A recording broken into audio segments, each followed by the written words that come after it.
ರಾಜ್ಯದಲ್ಲಿ ಕಾಂಗ್ರೆಸ್ ಸರ್ಕಾರ ಅಧಿಕಾರಕ್ಕೆ ಬಂದಾಗಿನಿಂದ ಹಿಂದೂಗಳ ಮೇಲೆ ದೌರ್ಜನ್ಯಗಳು ಪದೇ ಪದೇ ನಡೀತಾ ಇರುವಂಥದ್ದು. ಹಾವೇರಿ ಜಿಲ್ಲೆನಲ್ಲೇ ಏನು ಕಳೆದ ವಾರ ನರೇಗಲ್ಲಿ ನಡೆದಂಥ ಘಟನೆ, ಲೋಹಿತ್ ಕುರುಬರು ಮತ್ತು ಅವರ ಸಂಘಟಕರ ಮೇಲೆ ಯಾವ ರೀತಿ ಒಂದು ಮಾರಣಾಂತಿಕ ಹಲ್ಲೆ ಆಗಿದೆ. ಕೇವಲ ಪಟಾಕಿ ಹೊಡೆದರು, ಹೋರಿ ಬೆದರಿಸೋಕ್ಕೆ ಅನ್ನುವ ಕಾರಣವನ್ನು ಮುಂದಿಟ್ಕೊಂಡು ಕೊಲೆ ಮಾಡ್ತಕ್ಕಂಥ ಮಟ್ಟಕ್ಕೆ ಇವತ್ತು ಹೋಗ್ತಾ ಇದ್ದಾರೆ ಇವತ್ತು ಹಾವೇರಿ ಜಿಲ್ಲೆಯಲ್ಲಿ ಅಂತ ಹೇಳಿದ್ರೆ. ಮತ್ತೊಂದು ಕಡೆ ರಟ್ಟೆಹಳ್ಳಿನಲ್ಲಿ ಏನು ಶಿವಾಜಿ ರಾವ್ ಅವರು ಕಳೆದ ಹಲವಾರು ವರ್ಷಗಳಿಂದ ಪೆಟ್ಟಿಗೆ ಅಂಗಡಿ ನಡೆಸ್ಕೊಂಡು ಬರ್ತಾ ಇದ್ದಾರೆ. ಅವ್ರ ಮಗನೂ ಕೂಡ ಇಲ್ಲೇ ಇದ್ದಾರೆ, ಭರತ್ ಅವರು 60 ವರ್ಷದಿಂದ ನಡೆಸ್ಕೊಂಡು ಬರ್ತಾ ಇದ್ದಾರೆ ಪೆಟ್ಟಿಗೆ ಅಂಗಡಿನ. 100 ರೂಪಾಯಿ ಕೊಟ್ಟು 500 ರೂಪಾಯಿ ಕೊಟ್ಟಿದ್ದೀವಿ ಅಂತೇಳಿ ಕೆದರಿಕೊಂಡು ಜಗಳ ಮಾಡಿ ಶಿವಾಜಿರಾವ್ ಮರ್ಮಾಂಗಕ್ಕೆ ಒದ್ದು ಕೊಲೆನೇನು ಮಾಡಿದ್ದಾರೆ. ಇದೇನೋ ವೈಯಕ್ತಿಕವಾಗಿ ನಡೆದಿರ್ತಕ್ಕಂಥ ಘಟನೆ ಅಂತ ನೀವು ಭಾವಿಸಬೇಡಿ. ಇದು ವ್ಯವಸ್ಥಿತವಾಗಿರ್ತಕ್ಕಂಥ ಷಡ್ಯಂತ್ರ. ಭರತ್ ಕೂಡ ಒಬ್ಬ ಹಿಂದೂ ಕಾರ್ಯಕರ್ತ, ಬಜರಂಗ ದಳದಲ್ಲಿ ಇವತ್ತು ಹಲವಾರು ವರ್ಷಗಳಿಂದ ಅವನು ದುಡಿತಾ ಇದ್ದಾನೆ ಸಂಘಟನೆಯಲ್ಲಿ. ಮತ್ತೆ ಇದು 3-4 ಬಾರಿ ಈ ರೀತಿ ಘಟನೆಗಳು ಅಂಗಡಿಗೆ ಬಂದು ನಡೆದಿರುವಂಥದ್ದು, ಜಗಳ ಮಾಡುವಂಥದ್ದು ಎಲ್ಲವೂ ಕೂಡ ನಡೀತಿದ್ದಾವೆ, ಏಕಾಏಕಿ ಆಗಿರ್ತಕ್ಕಂಥದ್ದಲ್ಲ. ಹಾಗಾಗಿ ಇವತ್ತು ಇಂಥ ಗಂಭೀರವಾಗಿರ್ತಕ್ಕಂಥ ಘಟನೆ ನಡೆದಿದೆ. ಅಮಾಯಕ ಇವತ್ತು ಪ್ರಾಣ ಕಳೆದುಕೊಂಡಿದ್ದಾರೆ, ಮರ್ಡರ್ ಆಗಿದೆ, ಇವತ್ತು ಕೊಲೆ ಆಗಿರ್ತಕ್ಕಂಥದ್ದು. ಇದು ದುರಂತ ಅಂತ ಹೇಳಿದ್ರೆ ಯಾವುದೇ ಒಬ್ಬ ಸಚಿವ ನರೇಗಲಿಗೂ ಕೂಡ ಭೇಟಿನ ಕೊಟ್ಟಿಲ್ಲ, ಆ ಕುಟುಂಬವನ್ನು ಮಾತಾಡ್ಸ್ತಕ್ಕಂಥದ್ದಾಗಿಲ್ಲ. ಇಲ್ಲೂ ಕೂಡ ಬಂದು ಬಡ ಕುಟುಂಬವನ್ನು ವಿಚಾರಿಸುವಂಥ ಕೆಲಸ ಗೋಜಿಗೂ ಕೂಡ ಕಾಂಗ್ರೆಸ್ ಸರ್ಕಾರ ಹೋಗಿಲ್ಲ. ಒಂದೇ ಮಾತಲ್ಲಿ ಹೇಳಬೇಕು ಅಂತ ಹೇಳಿದ್ರೆ, ನರಸತ್ತ ಕಾಂಗ್ರೆಸ್ ಸರ್ಕಾರ. ತಾಕತ್ತಿದ್ರೆ ಯಾರು ಇವತ್ತೊಂದು ದುಷ್ಕರ್ಮಿಗಳಿದ್ದಾರೆ ಕೇವಲ ಒಳಗೆ ಹಾಕ್ತಕ್ಕಂಥದ್ದು ಅಷ್ಟೇ ಅಲ್ಲ, ನೀವು ಜೈಲಿಗೆ ಹಾಕಿ ಅಲ್ಲಿ ಬಿರಿಯಾನಿ ತಿನ್ನಿಸ್ತಕ್ಕಂಥ ಕೆಲಸವೂ ಕೂಡ ಕಾಂಗ್ರೆಸ್ ಸರ್ಕಾರ ಮಾಡ್ತಾ ಇದೆ. ಆ ಕಾರಣಕ್ಕಾಗೇ ಇಡೀ ದೇಶದಲ್ಲಿ ಯಾವುದೇ ರಾಜ್ಯದಲ್ಲಿ ಈ ರೀತಿ ಘಟನೆಗಳು ನಡೀತಾ ಇಲ್ಲ. ಎಲ್ಲಿ ಕಾಂಗ್ರೆಸ್ ಸರ್ಕಾರ ಇದೆ, ಕರ್ನಾಟಕ ರಾಜ್ಯದಲ್ಲಿ ಇವತ್ತು ಈ ರೀತಿ ಘಟನೆಗಳು ಪದೇ ಪದೇ ಮರುಕಳಿಸ್ತಾ ಇದೆ ಅಂತ ಹೇಳಿದ್ರೆ, ಯಲ್ಲಾಪುರದಲ್ಲಿ ಕೆಲವು ತಿಂಗಳುಗಳಿಂದ ಒಬ್ಬ ದಲಿತ ಮಹಿಳೆ ಬರ್ಬರ ಹತ್ಯೆ ಆಯಿತು, ಲವ್ ಜಿಹಾದ್ ಪ್ರಕರಣ. ಅಲ್ಲೂ ಕೂಡ ಯಾವನೊಬ್ಬ ಸಚಿವ ಹೋಗಲಿಲ್ಲ. ಅಂದರೆ ಎಲ್ಲೋ ಒಂದು ಕಡೆ ಕಾಂಗ್ರೆಸ್ ಸರ್ಕಾರದ ಅಲ್ಪಸಂಖ್ಯಾತರ ಓಲೈಕೆ ರಾಜಕಾರಣ ಎಲ್ಲಿಗೆ ಬಂದು ಮುಟ್ಟಿದೆ ಅಂತ ಹೇಳಿದ್ರೆ, ಇಂಥ ಒಂದು ಮತೀಯ ಶಕ್ತಿಗಳಿಗೆ ಒಂದು ಧೈರ್ಯ ಹೊತ್ತು ಬಂದಿರುವಂಥದ್ದು. ಪ್ರಿಯಾಂಕಾ ಖರ್ಗೆ ಅವರು ಇವತ್ತು ಅಮೆರಿಕ ಬಗ್ಗೆ ಮಾತಾಡ್ತಾರೆ, ರಷ್ಯಾ ಬಗ್ಗೆ ಮಾತಾಡ್ತಾರೆ, RSS ಬಗ್ಗೆ ಮಾತಾಡ್ತಾರೆ. ತಾಕತ್ತಿದ್ರೆ, ನಿಮಗೆ ಒಬ್ಬ ಗೃಹ ಸಚಿವರಾಗಿ ಹೇಳ್ತಾ ಇದ್ದಾನೆ, ತಾಕತ್ತಿದ್ರೆ ಯಾರು ಇವತ್ತಿಂಥ ಘಟನೆಗಳಲ್ಲಿ ಇವತ್ತು ರಾಜ್ಯದಲ್ಲಿ ಪದೇ ಪದೇ ಆಗ್ತಾ ಇದೆ ಅಂಥವ್ರನ್ನ ಯಾವ ರೀತಿ ಎಡೆಮುರಿ ಕಟ್ಟಬೇಕು ಆ ಕೆಲಸವನ್ನು ಮಾಡಿ.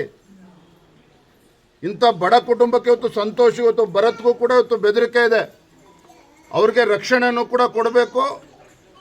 ಪಾಪ ಬಡ ಕುಟುಂಬ, ಒಬ್ಬಳು ತಂಗಿನೂ ಕೂಡ ಇದ್ದಾರೆ, ಒಂದು ಅವರಿಗೆ ಒಂದು ಸರ್ಕಾರಿ ನೌಕರಿನೂ ಕೂಡ ಕೊಡಬೇಕು, ಒಂದು ಕೆಲಸವನ್ನು ಕೂಡ ಕೊಡಬೇಕು, ಪರಿಹಾರವನ್ನು ಕೂಡ ಕೊಡಬೇಕು. ಇದನ್ನು ಮಾಡೋದು ಬಿಟ್ಟು ನಿಮ್ಮ ಯೋಗ್ಯತೆಗೆ ಬಂದಿಲ್ಲ ಕುಟುಂಬನ ಭೇಟಿ ಮಾಡ್ತಕ್ಕಂಥ ಪುರುಸೊತ್ತು ನಿಮಗೆ ಸಿಗ್ತಾ ಇಲ್ಲ. ಸಚಿವರುಗಳಿಗೆ, ಸರ್ಕಾರಕ್ಕೆ, ಮುಖ್ಯಮಂತ್ರಿಗಳಿಗೆ ಪುರುಸೊತ್ತಿಲ್ಲ. ನಾವಿವತ್ತೇನೋ ಬಂದು ಸಾಂತ್ವನ ಹೇಳ್ತಕ್ಕಂಥ ಪ್ರಯತ್ನ ಮಾಡಿದ್ದೇವೆ, ಆದರೆ ರಾಜ್ಯ ಸರ್ಕಾರ ಇವತ್ತು ಎಚ್ಚೆತ್ಕೊಳ್ಬೇಕಾಗ್ತದೆ. ಅಲ್ಲಿ ಒಂದು ಕಡೆ ಪುನೀತ್ ಕೆರೆಹಳ್ಳಿ ಒಬ್ಬ ಹಿಂದೂ ಕಾರ್ಯಕರ್ತ, ಹಲವಾರು ವರ್ಷಗಳಿಂದ ಏನು ಗೋರಕ್ಷಣೆ ಮಾಡ್ತಕ್ಕಂಥ ಕೆಲಸ ಮಾಡ್ತಾ ಇದ್ದಾನೆ, ಒಬ್ಬ ಹಿಂದೂ ಕಾರ್ಯಕರ್ತನ ಪ್ರಾಮಾಣಿಕವಾಗಿ ಕೆಲಸ ಮಾಡ್ತಾ ಇದ್ದಾನೆ. ಪುನೀತ್ ಕೆರೆಹಳ್ಳಿ ವಿರುದ್ಧ ಯಾರೊಬ್ಬ ಕೊಲೆ ಬೆದರಿಕೆ ಹಾಕ್ತಾನೆ, ಅವರನ್ನು ಒಳಗಾಗ್ತಕ್ಕಂಥ ಕೆಲಸ ಕಾಂಗ್ರೆಸ್ ಸರ್ಕಾರ ಮಾಡೋದಿಲ್ಲ. ಬದಲಾಗಿ ಯಾರೊಬ್ಬ ಹಾದಿಲಿ ಬೀದಿಲಿ ಹೋಗಿ ಒಂದು ಕಂಪ್ಲೇಂಟ್ ಕೊಟ್ಟ ಅವ್ರ ವಿರುದ್ಧ ಅಂತೇಳಿ ಸುಳ್ಳು ಮೊಕದ್ದಮೆ ಮೇಲೆ ಮತ್ತೆ ಮೊನ್ನೆ ಅರೆಸ್ಟ್ ಮಾಡಿದ್ದಾರೆ ಪುನೀತ್ ಕೆರೆಹಳ್ಳಿನ. ಅಂದರೆ ಎಲ್ಲೋ ಒಂದು ಕಡೆ ಕಾಂಗ್ರೆಸ್ ಸರ್ಕಾರ ಇವರು ಪದೇ ಪದೇ ಹಿಂದೂ ಕಾರ್ಯಕರ್ತರನ್ನು ಟಾರ್ಗೆಟ್ ಮಾಡ್ತಾ ಇರುವಂಥದ್ದು. ಇವರ ಅಲ್ಪಸಂಖ್ಯಾತರ ಓಲೈಕೆ ರಾಜಕಾರಣದ ಪರಿಣಾಮವಾಗಿ ಇವತ್ತಿಂಥ ಮತೀಯ ಶಕ್ತಿಗಳಿಗೆ ಇವತ್ತು ಧೈರ್ಯ ಬಂದಿರುವಂಥದ್ದು. ಹಾಗಾಗಿ ನಾನು ಇವತ್ತು ರಾಜ್ಯ ಸರ್ಕಾರವನ್ನು ಎಚ್ಚರಿಸ್ತಾ ಇದ್ದೇವೆ. ನಾಡಿದ್ದು 16ನೇ ತಾರೀಕು ಕೂಡ ಒಂದು ಬೃಹತ್ ಹೋರಾಟವನ್ನು ಹಾವೇರಿನಲ್ಲಿ ಹಮ್ಮಿಕೊಂಡಿದ್ದಾರೆ ಬೊಮ್ಮಾಯಿ ಅವರ ನೇತೃತ್ವದಲ್ಲಿ. ನಾನು ರಾಜ್ಯ ಸರ್ಕಾರ ಕೇಳ್ತಕ್ಕಂಥದ್ದು ಇಷ್ಟೇ, ನಿಮ್ಮ ಪಾಪದ ಕೂಡ ತುಂಬಿದೆ. ಇವತ್ತು ನಿಮ್ಮ ಗ್ಯಾರಂಟಿಗಳ ಭ್ರಮೆನಲ್ಲೇನಿದ್ದೀರಿ. ಇವತ್ತು ಹಿಂದೂಗಳ ಜೀವವನ್ನು ತೆಗಿತಾ ಇದ್ದೀರಿ ನೀವು ಕಾಂಗ್ರೆಸ್ ಸರ್ಕಾರ.